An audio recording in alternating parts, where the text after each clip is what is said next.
আবার একটি নতুন ভিডিওতে তোমাদের সকলকে স্বাগত জানাই।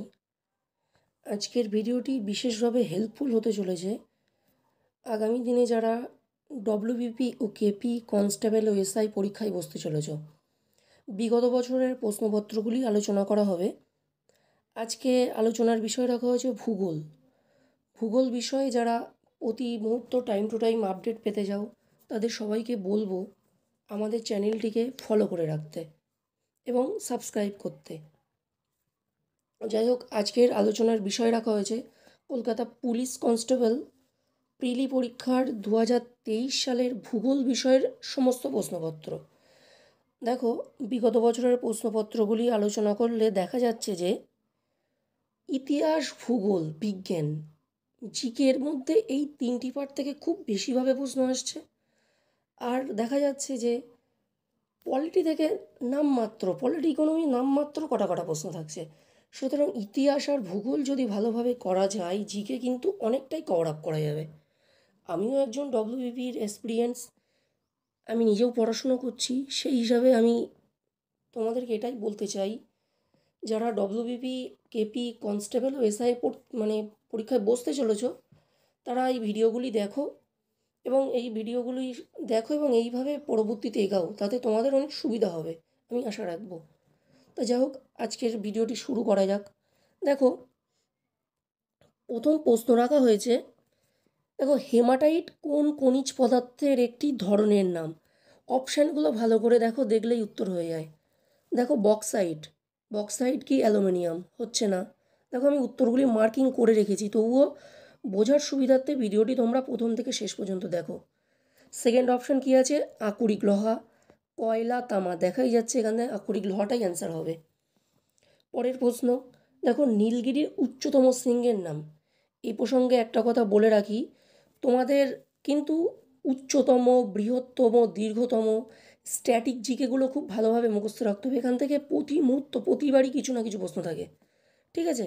দেখো, এখানে হবে দোদা ব্যথার উচ্চতা কত? 2637।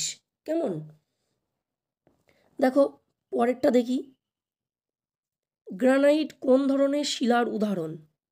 তাহলে আমরা ভালোভাবে জানি যে এখানে অপশানগুলো দেখে নিই আমরা, রূপান্তরিত, ভূগর্ভস্থ শিলা, পাললিক শিলা, আগ্নেয় শিলা। অ্যান্সার কী হবে? আগ্নেয় শিলা। কেমন? দেখো, ঝুলন্ত উপত্যকা নিম্নলিখিত কিসের দ্বারা সৃষ্ট ভূমিরূপ? দেখো, আমরা বহির্জাত প্রক্রিয়ায় যে সকল ভূমিরূপগুলো সৃষ্টি হয় কী কী আছে এখান থেকে? নদী, হিমবাহ, বায়ু, সমুদ্র তরঙ্গ। এদের মাধ্যমে মূলত ক্ষয়কাজ হয় ও ক্ষয় ও সঞ্চয় দুটোই হয়।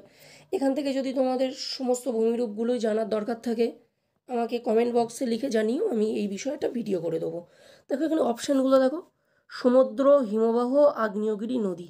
এখানে অ্যান্সার আসবে হিমবাহ। পরের প্রশ্ন দেখি, বেমানান শব্দটি চিহ্নিত করি। দেখো, এখানে আছে কাঠ, পাথর, ইট। এর পরের অপশানটা দেখি আমরা,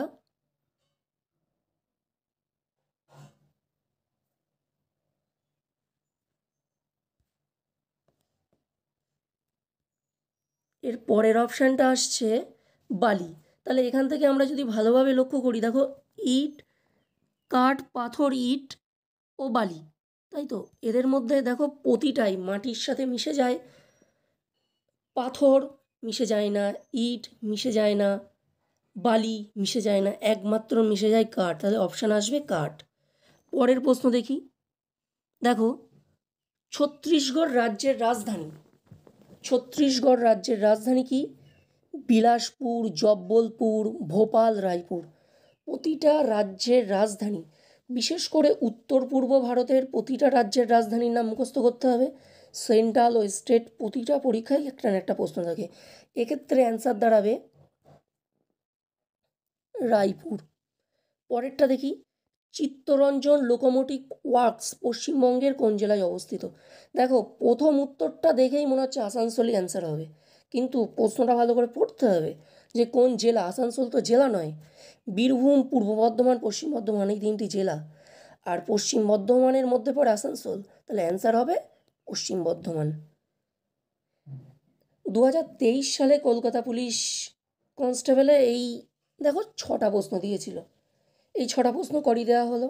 যেহেতু আমাদের চ্যানেলটা মূলত ভূগোল বিষয়ে, তোমাদের যদি ইতিহাস বিষয় জানার প্রয়োজন থাকে কমেন্ট বক্সে লিখো, আমি করিয়ে দেবো।